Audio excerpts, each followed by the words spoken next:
Segundo libro de Samuel, capítulo número 11. Vamos a leer los 3 primeros versículos de esta famosa historia. No sé si es tan famosa, pero hoy la vamos a escuchar. El día jueves hablamos de la bendición, de la cúspide del hombre llamado David. Y yo le decía que deberíamos de estar muy pendientes de lo que a continuación iba a pasar. Y es por eso que no quisimos terminar solamente de leer el primer libro de Reyes, sino que tiene una continuación maravillosa. Así que por favor, lea versículo 1 al versículo 3 con fuerte voz, capítulo 11. Dice: aconteció al año siguiente, en el tiempo en que salen los reyes a la guerra, que David envió a Joab y con él a sus siervos y a todo Israel, y destruyeron a los amonitas y sitiaron a Rabá. Pero David se quedó ¿dónde? Y sucedió un día, lea conmigo, al caer la tarde, que se levantó David de su lecho y se paseaba sobre el terrado de la casa real, y vio desde el terrado a una mujer que se estaba bañando, la cual era muy hermosa.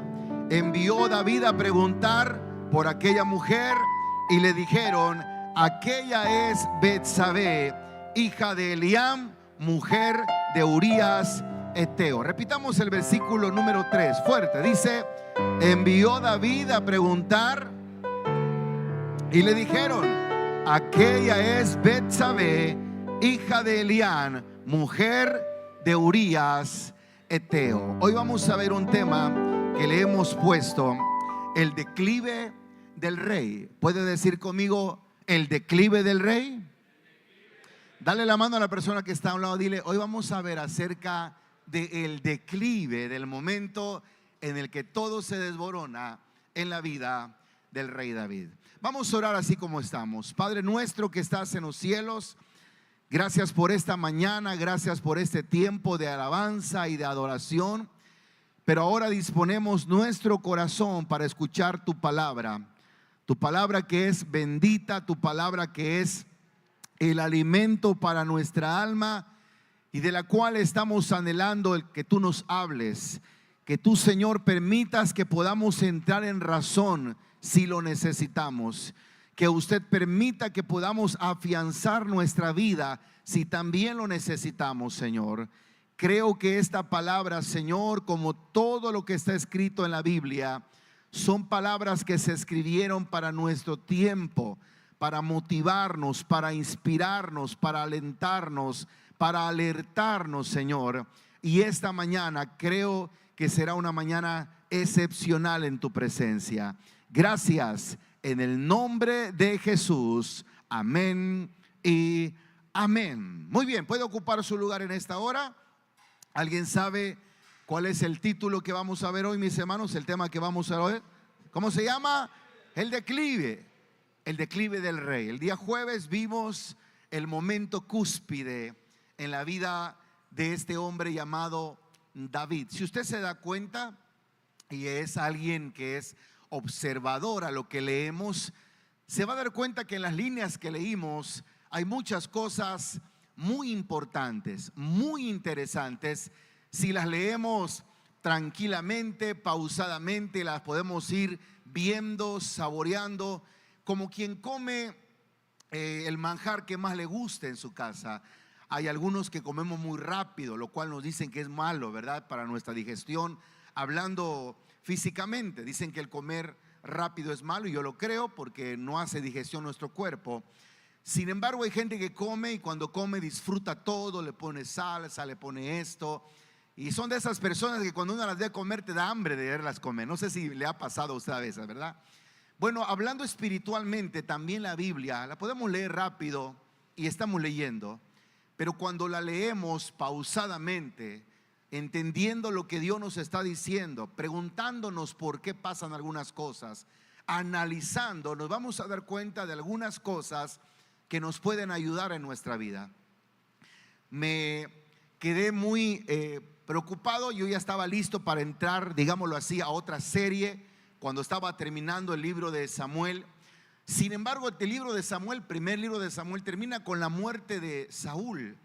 Y cuando termina la muerte de Saúl, o cuando termina con este capítulo de la muerte de Saúl, deja muchas cosas que también tienen que aprenderse. Acuérdense que esta enseñanza, esta serie se llama Dios honra a los que le honran. Y todo el libro de Samuel, primero de Samuel, David honra a Dios. David honra a Dios. Dios lo honra. Lo honra de una manera en la que David está viviendo malos momentos, pero él sigue honrando, él sigue honrando. Y de ahí nos brincamos al capítulo número 2, o al segundo libro de Samuel. Y en el segundo libro de Samuel nos damos cuenta que ya hay mucha paz. Las victorias empiezan a seguir a este hombre llamado David. Lo que toca se convierte en oro prácticamente, como el rey Midas, según una historia por ahí ficticia. Y una de las cosas increíbles es que lo que hablamos el día jueves es que era tanto lo que David tenía en su vida, que quiere construirle una casa a Dios donde guardaran el arca del pacto, y empieza a buscar a quien hacer misericordia. Es por eso que el jueves aprendimos de cómo David busca a alguien de la familia de Saúl que hubiese quedado para ayudarlo, y encontramos que uno de ellos es Mefiboset, el nieto de Saúl, el hijo de Jonathan, el amigo de David. Mire qué historia, parece una novela, ¿verdad? Parece una película. Pero una de las cosas más increíbles es que Mefiboset se siente como un perro, lo dice ahí, como un perro muerto, alguien que apesta. Él ha estado en un lugar llamado Lodebar, un lugar de silencio, incomunicado, triste. Pero David, en su misericordia, la cúspide de David, lo busca y le dice: todo lo que era de tu abuelo te lo voy a regresar. Vas a comer a mi mesa. O sea, le da momentos de honor. Mire hasta dónde llega David con todas las particularidades que él tenía en su corazón. ¿Por qué? ¿Por qué llega a hacer eso? Porque Dios honra a los que le honran. Y al honrar David a Dios, todo lo que trajo a continuación fue momentos de victoria y de victoria y de victoria. Hasta que llega el capítulo 11 en el segundo libro de Samuel. Y aquí vamos a leer de un David que es irreconocible. No sé si te ha pasado que a veces encuentras a personas, no solamente cristianas, sino personas que conociste en la primaria, en la secundaria, que tenían un futuro prometedor, que era el más inteligente de la escuela, que era la persona más hábil en algunas áreas, y que a veces quisimos ser como ellos, que dijimos en nuestra mente: ¿quién no tuviera la memoria de este tipo? ¿Cómo no se me da el inglés como este joven que está acá, como este amigo? Lo cual nunca le dijimos a él o a ella, ¿verdad? Pero los veíamos como esas personas que decíamos: no, este tiene su futuro listo, no solamente tiene que firmar lo que quiere ganar porque le va a ir bien. Pero después de muchos años lo encontramos y está irreconocible. Ya no es aquella persona que tenía un carisma, un brillo en los ojos, esa señorita que cuando hablaba solo la sonrisa te enamoraba de ella porque era alguien verdaderamente especial. Y un día cuando los encontramos decimos: vaya que las cosas no están bien. Y no tienes que preguntarle, no tienes que decirle qué te pasó. Es obvio que las malas decisiones lo tienen ahora contra una esquina en algún cuadrilátero espiritual de un ring de boxeo, David es un hombre que hasta este momento ha cosechado ya victorias, y a mí me ministraba mucho, y lo leí una vez más el capítulo 7 del segundo libro de Samuel, cuando dice: ya Dios había dado paz. Ahora él vivía en una casa de cedro, una casa hecha de cedro, entre cortinas o especiales, entre sábanas especiales. Y ahora Dios le ha dado victoria y empieza a buscar qué hacer, porque les decía que cuando hay paz en nuestro corazón, óigame esto, uno empieza a ver los desperfectos. ¿Qué hacemos? ¿En qué apoyamos? ¿Cómo apoyamos la obra? Cuando hay paz, cuando hay tranquilidad. Y leímos que lo que dice Proverbios, eso es un recordatorio solamente de lo que vimos el día jueves. Y el día jueves aprendimos o recordamos lo que dice Proverbios 29:2, que cuando gobierna el justo, el pueblo se alegra, pero cuando gobierna el impío, el pueblo gime, se entristece. Y David es un hombre correcto, un hombre justo, y por eso el pueblo tiene victoria hasta hoy. Pero aconteció, dice la Biblia, en el tiempo en el que salen los reyes a la guerra. Llegó un año, llegó un tiempo en el que salen los reyes a la guerra, dice el capítulo 11, versículo 1, que David envió a Joab. Acuérdense que el rey es David, no es Joab, y el rey tenía que ir, pero David no se fue. Y con él sus siervos y todo Israel, y destruyeron a los amonitas y sitiaron a Rabá, pero David se quedó en Jerusalén. Dice el versículo número 2, y sucedió que al caer la tarde, tarde noche, que se levantó David de su lecho. Se imagino que estaba descansando, aunque estaba en guerra, él estaba descansando, y se paseaba sobre la casa real, y vio desde el terrado, en un momento de ociosidad, a una mujer que estaba bañándose, la cual era muy hermosa. Hermanos, si quieren escuchar una historia triste y una historia verdaderamente complicada, aquí empieza el declive del gran rey David. Ahora, yo quiero que ustedes mediten lo que lo voy a decir, mediten en esto. Esto no es una regla general, es decir, no es que primero vienes con problemas y detalles y de repente Dios te empieza a levantar y de repente vas a fallar y te va a ir mal, ¿verdad? Como que fuera el común denominador, o sea, tiene que ser así. No, Señor.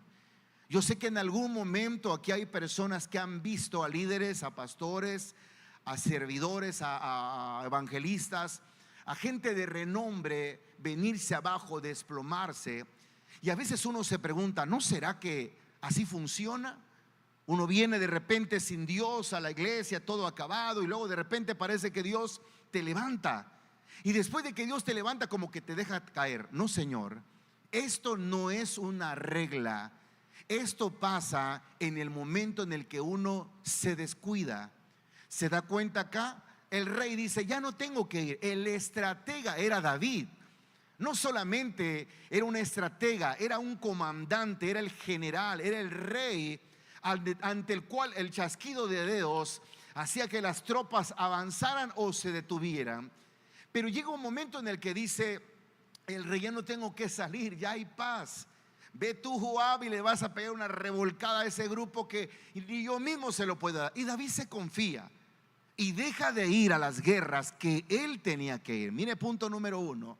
Y él manda a Joab porque ya todo funciona, porque ya no necesitan de que David esté ahí, aparentemente. Aparentemente, ¿por qué? Porque tal vez el pueblo no lo necesita, porque ahí está Joab, pero David sí necesita estar ahí. ¿Me siguen hasta acá, mis hermanos? El pueblo, los líderes, los guerreros no necesitan a David, aparentemente. ¿Por qué? Porque ya hay comandantes, pero David sí necesitaba ir ahí, pero él no va. Y después de cuando se dan cuenta que Israel gana, porque no solamente va él, dice la Biblia, va Joab y sus siervos a todo Israel, destruyen a los amonitas, sitiaron a Rabá. David está en Jerusalén y hasta aquí no pasa nada. Y uno de esos días, cuando David está descansando, lo cual no es malo. No voy a decirles que el descansar, un momento de ver una película, ojalá sea buena, el momento de estar con tu familia, de ir a un parque, no es malo, hermanos, es bueno. Y no solamente bueno, sino es necesario. Siempre y cuando, escúcheme bien, eso que estás haciendo no supla lo que antes hacías para Dios. Es lo único que voy a decirte, y espero que usted sea lo suficiente sabio, porque creo que lo es.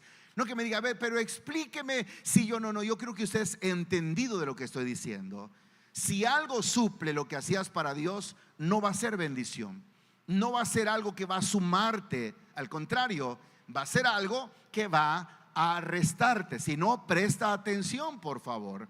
Entonces dice la Biblia que se paseaba, caminaba diciendo, ¿será que por allá van a venir aquellos?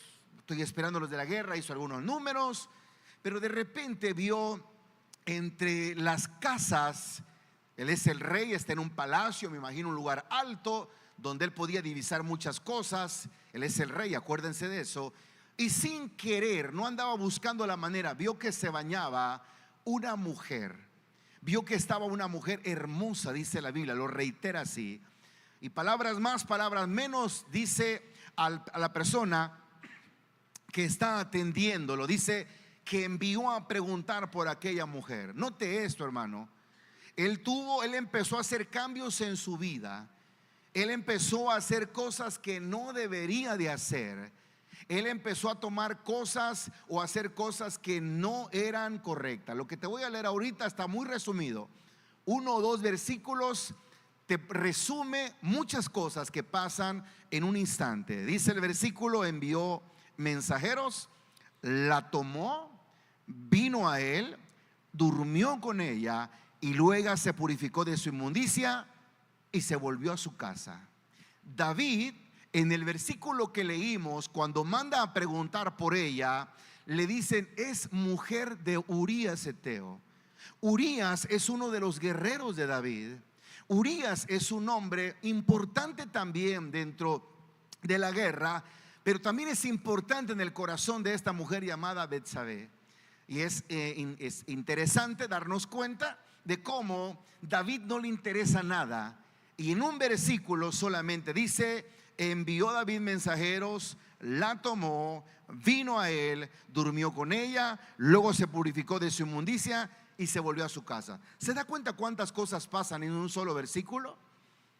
En 2 versículos él la ve, la observa, le gusta, pregunta por ella, la trae, hablan un momento, convive con ella, tienen relaciones sexuales, se limpia, se purifica, que es lo que tenía que hacer, y luego de ello se va a su casa y parece que aquí no ha pasado nada. ¿Sabe de quién está hablando? De David. Aquel David que cuando era un muchacho estaba detrás de las ovejas para poder cuidarlas y poder apacentarlas. El David que un día escucha el nombre de él mientras está cuidando a las ovejas y le dicen: David, tu padre te busca en casa porque ha llegado un profeta y quieren sentarse a la mesa contigo. Es David aquel que un día, mientras deja a las ovejas, va a donde está guiado por su padre o mandado por su padre, va a donde está una guerra y se encuentra un peladazo de este tipo, ¿verdad? A este gigante Goliat. Y palabras más, también palabras menos, para no hacerte más larga la historia, le de una pedrada, de un piedrazo, dijeran en mi barrio, lo tumba al Goliat y curiosamente le da la victoria. Es aquel David que ahora sale corriendo, anda corriendo, lo andan buscando. Es tan misericordioso que le perdona la vida a Saúl, hace cosas extraordinarias. Un día dice: le voy a construir una casa. Es el mismo rey que un día Dios le dice: tu reino será eterno. Por cuanto tu corazón es correcto, tu reino va a ser eterno. Es el mismo hombre que un día le dice a Mefiboset, capítulos antes: no te preocupes, tú vas a comer en mi mesa. Ahora está deshonrando a Dios. Y en un solo versículo pasan más cosas que las que nosotros podamos imaginar. Pero no solamente termina la historia ahí. Si eso te parece triste, malo, no sé si aterrador o cruel, escucha lo que sigue pasando. El versículo dice: y concibió la mujer y envió a hacerlo saber a David, diciendo: estoy embarazada. David, tienes que hacer algo, porque mientras mi esposo está en tu guerra y yo estoy conviviendo contigo, tiene unos días que tengo un problema. Y ahora, después de irme a un laboratorio médico, resulta que el diagnóstico es que estoy embarazada. Y ahí empiezan los detalles para David. ¿Por qué se llamó aquel momento el momento cúspide? Porque es el momento de más apogeo. Pero quieren saber cómo es de que la historia, y no solamente, hermanos, la historia bíblica nos relata cosas así, la misma vida. Mira la vida, mira la sociedad en la que vivimos. Quien honra a sus padres, Dios lo honra. Quien honra a su familia, Dios lo honra. Y quien no lo honra, Dios permite vergüenza en muchos de los casos. Vergüenzas de las que salimos, gracias a Dios. Lo que yo no quiero que quede en tu mente es aquello de que: pero toda la gente es igual, pero a todos les pasa eso. ¿Te has dado cuenta cómo nos sacamos eso de la mente? Y todo lo empezamos desde chicos. Mire, cuando de repente la gente, los niños o los adolescentes reprueban, ¿sabe qué dice el niño cuando reprueba?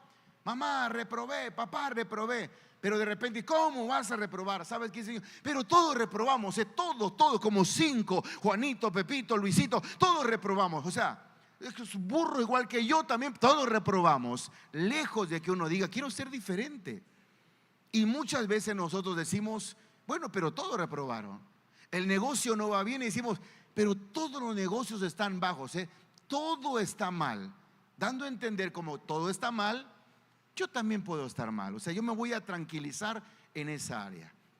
Toda la gente como que ha dejado de buscar a Dios. A la gente te dice, ya no estás buscando de Dios, ¿verdad? Pero toda la gente está así. En la iglesia, pero todos están así. Siempre buscamos la manera en que digamos, hay muchos y no solamente yo. No sé qué forma eso en nuestra vida. Eso forma como cierta tranquilidad.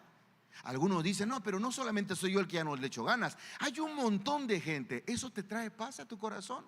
Porque déjame decirte que en el libro de Corintios encontramos que dice que estas cosas se escribieron y están escritas para que nosotros podamos ser motivados a no hacer las cosas que antes estaban haciendo. Primera a los Corintios capítulo 10 versículo 6.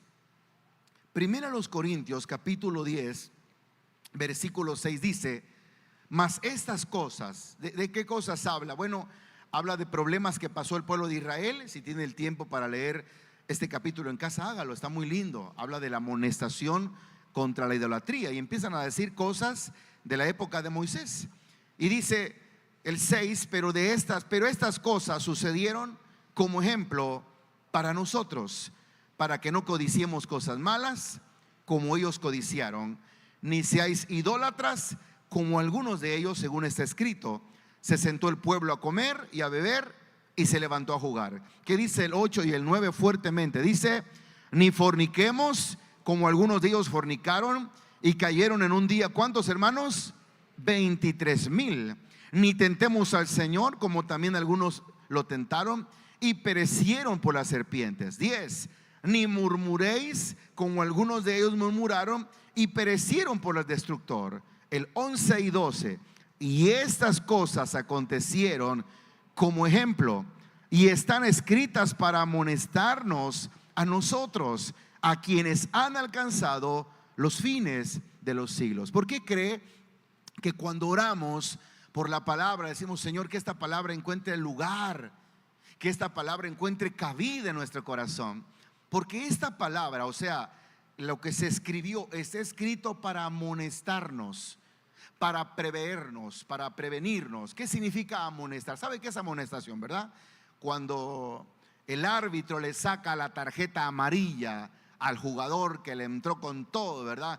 Y lo amonesta. No solamente es una falta, sino que lleva una amonestación. ¿Qué significa eso? Es una advertencia. Y le está diciendo el árbitro, mira papá, esta es la primera.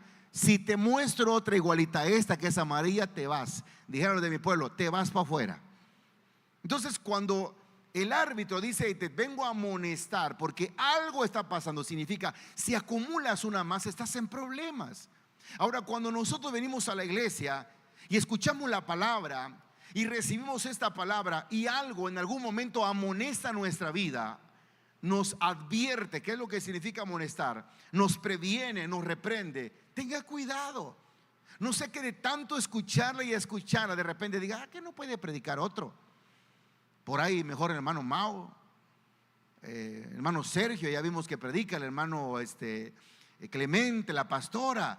Porque el pastor solo bravo está contento. Entonces parece ser que, y luego parece que a mí me mira, que ya te dije que ni miro ya casi, pero tengo que compartir la serie como va transcurriendo. Este es un capítulo, hermano, más, de lo cual aprendemos que Dios honra a los que le honran. Dios honra a los que le honran. Eso está claro, ya lo vimos, ya lo entendimos, ya lo aceptamos. Pero también la deshonra trae consecuencia. Y como te dije hace un momento, David está irreconocible. El hombre que hacía tantas cosas para Dios hoy parece que es otra persona. Y ya parece que, no sé si se da cuenta, pero parece que estamos hablando de alguien diferente. Por eso dice, y estas cosas acontecieron como ejemplo y están escritas para amonestarnos a nosotros. ¿A quienes nos amonestan? A nosotros, diga conmigo, a nosotros, dígalo fuerte, a nosotros. ¿Para quién es la amonestación? Hazle a tu vecina así como que le saca la tarjeta amarilla. Hágale así, por favor, no me quede. Y dile, la segunda y vas para afuera, amigo, dile. ¿Cómo se hablará ante los árbitros, no? ¿Cómo será eso? Hey, voltéeme a verle todavía, porque uno se voltea, nada. Hey, voltee. O sea, como diciendo, mírala bien. ¿Te has dado cuenta que la gente, el árbitro no saca la tarjeta y si aquel no la vio, se va y ya la saca? No, hey, muchacho, hey, Gamboa, 2 y vas para afuera, sale. Está bueno, ya estás advertido. Entonces nosotros de repente pareciera ser que ya vamos hasta como la 4ª amarilla, ¿verdad? La roja no ha salido, pero es importante que analicemos lo que está pasando. Entonces, dice la Biblia que después de que este hombre comete adulterio, después de que David y Betsabé tienen tiempos de intimidad, dice la Biblia, entonces David envió a decirle a Joab. Joab es su general, es su primero al mando de David. Le dice, ¿sabes qué? Envíame a Urías Eteo. Y Joab envió a Urías a David. Y cuando Urías vino a él, David le preguntó por la salud de Joab, le hizo plática, por la salud del pueblo y por el estado de la guerra. Míreme por favor un minuto. Hasta ese momento, aquel que no ha leído esta historia, uno no sabe lo que sigue. Aquella persona que ya lo ha leído sabrá que lo que sigue no es algo sencillo. Esta mujer llamada Betsabé está embarazada de David y David no es su esposo es Urías, el guerrero de David. Entonces David, que tiene sabiduría, pero desafortunadamente para mal, usa una sabiduría muy clave. ¿Sabe qué va a pasar ahora? David dice, no hay exámenes de ADN, nadie me vio entrar, nadie la vio salir, y el que la haya visto y sea bocón, lo voy a matar. Él es el rey, acuérdese de eso. Y él dice, voy a hablarle a Joab que me traiga a Urías. Mientras Urías esté aquí conmigo, le voy a dar un día de descanso porque todos están en guerra, tiene tiempo que no visita a su mujer, que no ha estado con ella, y lo que voy a hacer es hacer lo que él pase una noche con su esposa. Nadie sabrá qué pasó. Es obvio que van a tener un tiempo de intimidad. Cuando regrese a la guerra no hay ningún problema, porque nadie sabe sobre los ciclos ni los meses, y no hay ningún problema. El hijo es de Urías. Y colorín colorado, este cuento se ha acabado. Dile a tu vecino, y no pasa nada, dile, no pasa nada. Tranquilo como Camilo. Pero curiosamente, el hombre de quien va a hablarle conoce al rey y sabe que es un hombre que sabe honrar, y que Urías ha aprendido de David que la honra va primero que todo. Note a continuación que sigue. Y dijo después dijo David a Urías, desciende a tu casa, lava tus pies. Y saliendo Urías de la casa del rey, le fue enviado presente de la mesa real, diciendo, bueno, para que convivas y sepas convivir bien. Mas Urías durmió a la puerta de la casa del rey con todos los siervos de su señor, y no descendió a su casa. E hicieron saber esto a David, diciendo, Urías no ha descendido a su casa. Y dijo David a Urías, ¿no has venido de camino? ¿Por qué pues no descendiste a tu casa? Amigo, te estaba echando la mano. ¿Por qué pues no fuiste a dormir con tu esposa? Quiero que me ayude a leer el versículo 11, así con toda la fuerza de su pulmón. Dice, y Urías respondió a David, el arca e Israel y Judá están bajo tiendas, y mi señor Joab y los siervos de mi señor en el campo, y yo había de entrar en mi casa para comer y beber y dormir con mi mujer, por vida tuya y por vida de tu alma, que yo no haré tal cosa. ¿Puedes imaginarte la dignidad que hay en este hombre llamado Urías? ¿Puedes imaginarte cómo sintió el corazón, me imagino, de David? Como dicen por ahí, es probable que los ojos se le pusieron cuadrados cuando David ya había resuelto todo. Repito, este hombre duerme con su esposa, queda embarazada y no hay ningún problema. La vida sigue para adelante porque Dios está con nosotros. Pero Urías dice: no, Señor, perdóneme lo que le voy a decir, pero mi general Joab está en el campo de batalla, y también Israel, y también Judá. Y no diga eso, el arca también está allá. Y yo habría de tener placer con mi esposa mientras todo se derrumba y ni siquiera sabemos cómo está. No, Señor. Yo creo que David siente unas punzadas en el corazón, y más que en el corazón, en el alma, de entender que ese mismo espíritu que había en Urías es el que tenía él, pero ya no lo tiene. ¿Se acuerda? Ahora está irreconocible.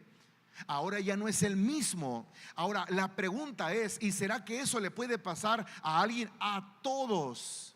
A pastores. Piensa en un pastor de renombre, piensa en el pastor que tú sigas en internet, en Facebook, y a esa persona le puede pasar lo mismo. ¿Por qué? Porque es un momento en el que muchas veces nos confiamos. Todo está bien, no necesito yo predicar, que vaya alguien, que le eche allá, que le eche para acá. La alabanza se mueve de una manera diferente. La iglesia ya sabe de los grupos, de la experiencia, ya sabe todo, no hay ningún problema. Pero el problema no solamente es que la gente sepa lo que tiene que hacer, sino es que nosotros sepamos lo que tenemos que hacer también. Y eso a veces lo menospreciamos. Con tal o total, este hombre no llega a su casa, tiene otra gran idea.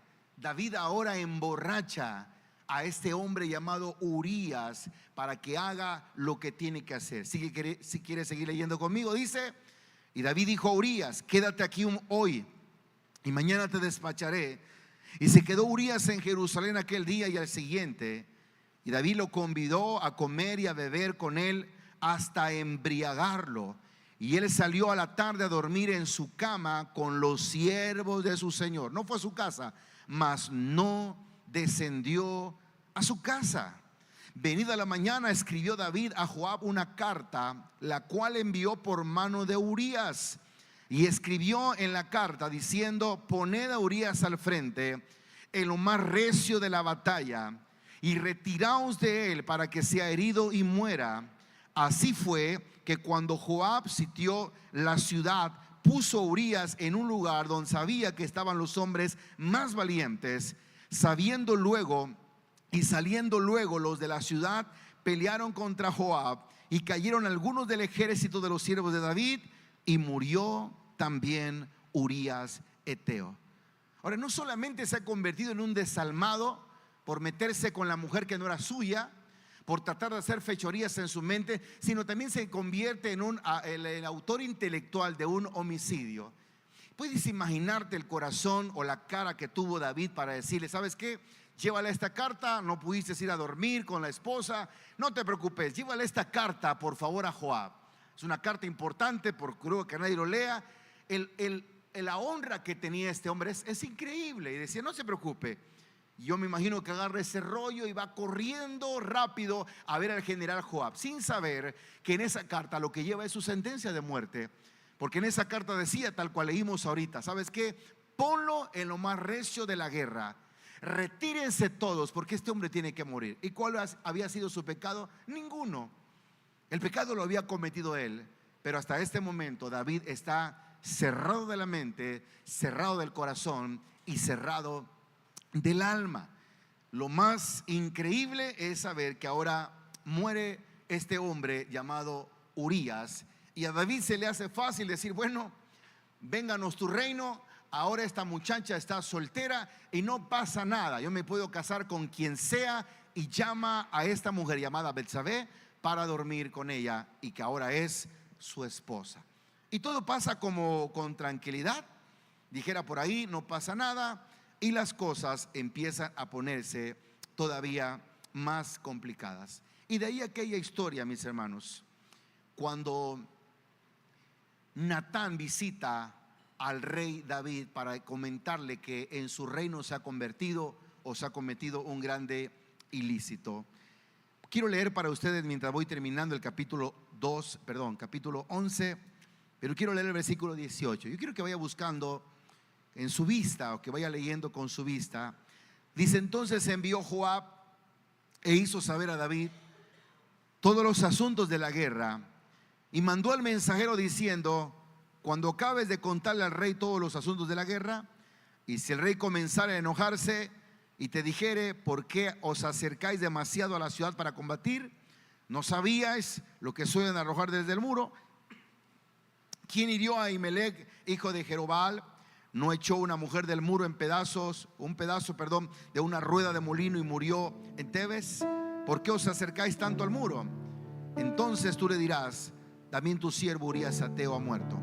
Y fue el mensajero, y llegando contó a David todo aquello a que Joab le había enviado. Y dijo el mensajero a David: prevalecieron contra nosotros los hombres y salieron contra nosotros al campo, bien que nosotros les hicimos retroceder hasta la entrada de la puerta. Pero los flecheros tiraron y contra tus siervos desde el muro, y murieron algunos de los siervos del rey, y murió también tu siervo Urías Eteo. Y David dijo al mensajero: así dirás a Joab: no tengas pesar por esto, porque la espada consume, ora a uno, ora a otro. Refuerza tu ataque contra la ciudad hasta que tú le rindas, y tú aliéntate. Y oyendo la mujer de Urías que su marido había muerto, hizo duelo por su marido, y pasado el luto envió a David y la trajo a su casa, y ella fue su mujer, y le dio a luz un hijo. Mas esto que David había hecho fue desagradable ante los ojos de Jehová. ¿Se da cuenta cómo va la historia? Repito, esto no debería ser para tu vida o para mi vida una situación normal.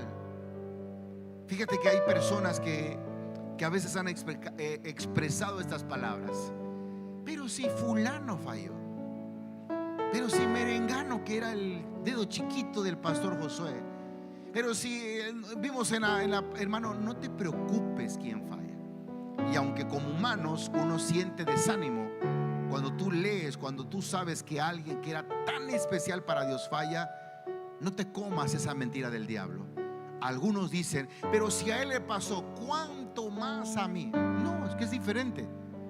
Pero si eres siendo un hombre de tan trayectoria, pero si miren con quién lo sacaron, lo expusieron, mira las fotos, pero si era el apóstol, hermano, tú no te preocupes por otra cosa. Y yo te quiero animar a algo: cuando sepas de alguien que falla y que no le des like a esa hoja, ni a la foto, ni no la mano. No participes en viralizar algo que no es del agrado de Dios. Pero pastor, ¿cómo es posible? Hermano, eso no es nuestro problema. Lo que hoy quiero rescatar no es que crucifiquemos a David. ¿Cómo es posible? Miserable, si Dios le dio tanto. No, lo que yo quiero sacar a relaciones esto: a todos nos puede pasar. Simplemente analiza cómo va la cita, cómo va la bendición. Todo va bien, busca que le van a hacer una casa al arca de Dios, y luego busca Mefiboset, y dice la Biblia que David administraba equidad, justicia. Luego derrota a los amonitas y a los sirios. Y aconteció un día que mientras salen los reyes a la guerra, él se quedó en su casa. En cualquier momento el diablo puede hacer su entrada triunfal en nuestra vida para humillarnos, para sacarnos de esas áreas donde creo que debemos de estar juntos. Y si se da cuenta, David, repito, es irreconocible porque ahora está preocupado no por qué dice Dios, sino por qué va a decir la sociedad. Pero como ya Urías murió, ni siquiera dice la Biblia. Y después de que supo David que Urías había muerto, le pesó en su corazón, le dolió, sintió pena, reconoció. No, él dice que bueno, no te preocupes, dile a Joab que no pasa nada. Tarde o temprano todos vamos a morir. Aquí lo importante es que todos estemos bien, que no se acerquen al muro, por favor. Lo mismo hizo Betsabé, guardó su tiempo de luto. Y creo que cuando pasaron los días de luto, le mandaron a decir a Betsabé: ¿sabes qué? Ahora sí puedes ir a vivir legalmente con el rey, porque tú eres una viuda y ahora tienes la oportunidad de ir tranquilamente y estar en el palacio del rey. Y parece que no pasó nada. Y dice el versículo 27: pasado el luto, envió David y la trajo a su casa, y fue su mujer, y lo dio a luz un hijo. Mas esto que David había hecho fue desagradable ante los ojos de Jehová. Mire, voy a decirle esto de rápido porque el tiempo está corriendo. Todo después de lo que pasa aquí es problema tras problema tras problema, consecuencia y consecuencia y consecuencia en la vida de David. Ojalá que así como no perdiste la oportunidad hoy de escuchar este episodio bíblico, este capítulo, tenga la oportunidad de seguir analizando cuántas cosas tuvo que pasar David después de que ha cometido este detalle. Que un día al caer la tarde, me imagino que eran como 5 o 6 de la tarde, levantándose el rey se levantó para ver qué estaba pasando y vio una muchacha y no pudo soportar y no pudo decir no, como cuando muchas veces todos los que estamos aquí sabemos que tenemos áreas de debilidad. Un pastor lo llamó nuestro tendón de Aquiles, nuestras áreas débiles. Convivir con esas áreas débiles o no tomar en cuenta esas áreas débiles nos hace vulnerables al ataque del diablo. Él sabe que si tienes problemas de economía, un ejemplo, que por ahí te agarras cosas que no son tuyas, alteras números que no son correctos para tener ganancias, si sabe que de repente tienes problemas con tus ojos, que por ahí principios de alguna área, más de lo que se está viviendo ahorita, homosexualidad, lesbianismo, se presenta tarde o temprano, aunque estés tranquilamente, se va a volver a presentar. El diablo se va a volver a presentar una y otra vez, porque sabe que es nuestra debilidad, y mucho más cuando él ve que hemos dejado de orar. Imagínate que eres alguien que normalmente tienes o tenemos ojos vagabundos, que vamos viendo lo que no debemos, o hablando lo que no debemos de hablar, o teniendo amistades con gente que no deberíamos. Tal vez hemos dejado todo eso, pero con tiempo en tiempo eso vuelve, eso regresa. Lo dice el Evangelio de Mateo cuando habla de que cuando el espíritu malo sale de nuestra vida, anda por lugares secos buscando reposo. Pero luego dice, cuando no lo encuentra, volveré a mi casa. ¿Sabe quién es su casa? Nosotros, usted, yo. Para Satanás hay una casa donde tiene que regresar. Y cuando nuestra vida le pertenece a Cristo Jesús, Él sale, porque no puede habitar la luz y las tinieblas. No puede habitar la oscuridad de Dios. Cuando Cristo viene, le abres tu corazón, las cosas cambian y todo funciona. Pero llega un momento en que las cosas empiezan a ser diferentes y todo empieza a salir mal. ¿Por qué? Porque desafortunadamente le dimos lugar a muchas cosas. Yo quiero invitarte a que te pongas de pie en esta hora, por favor.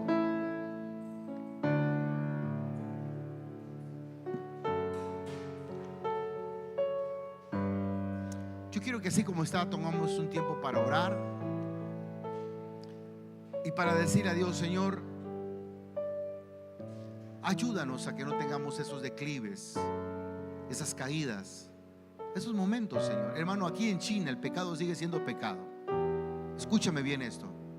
Aunque hoy en día hay iglesias, y me llamó mucho la atención ver un video que se llama el progresismo en la iglesia cristiana. Yo no sabía eso y me causó mucha inquietud. No quiero decir que temor, inquietud, respeto, problema, no sé. Pero dicen, hay iglesias donde ya no se predica del pecado. ¿Por qué? ¿Para qué lo vamos a andar a la gente? ¿Por qué le vamos a andar ahí metiendo que el pecado? Y no, o sea, no, ¿por qué cantar eso de que Cristo viene? No, es que la vida siga. Y esta gente decía, en esas iglesias, con mucho respeto, porque yo tengo una responsabilidad con usted como iglesia, con mucho respeto. Las demás iglesias me preocupan, pero yo tengo una responsabilidad con usted. Ya no se predica del pecado, ya no se predica del infierno, y casi no se habla de que Cristo viene. Los tres temas fundamentales. Hermano, el pecado te va a acabar. Así vayas a una iglesia de estas donde no te hablen de eso. Si tú vives en pecado, vas a tener una facha de que todo está bien. Vas a cantar, vas a llegar, vas a diezmar, vas a danzar, vas a participar, pero el pecado te va a alcanzar y te va a consumir.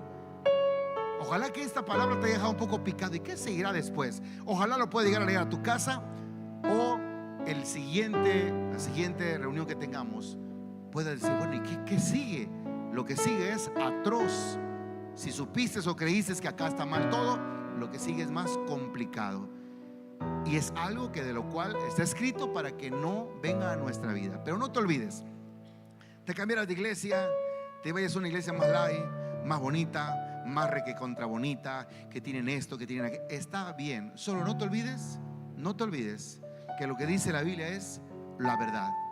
La Biblia dice que el pecado, o mejor dicho, que la paga del pecado es, vamos a decirlo más fuerte, que la paga del pecado es, pero dígalo más fuerte, que lo escuchen los hermanos del Facebook y del YouTube. La paga del pecado es aquí, en China, en Rusia, donde quiera. Así pasen 100 años y todavía hay gente en este mundo, el pecado sigue siendo pecado. El pecado sigue condenando la vida. El pecado sigue trayendo desgracia. El pecado sigue atando a la gente. El pecado no te hace feliz y te va a destruir si tú lo practicas. David era el rey, y vaya que la sufrió el rey, la sufrió. Pero no es una regla el decir, pero mira cuánto sufrió y fue el rey y luego va para abajo. No, señor, no, señor.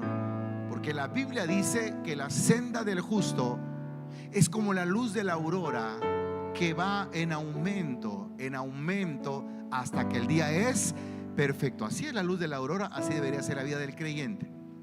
Mantenerse son otros 20 pesos. Que Dios nos ayude a seguir adelante.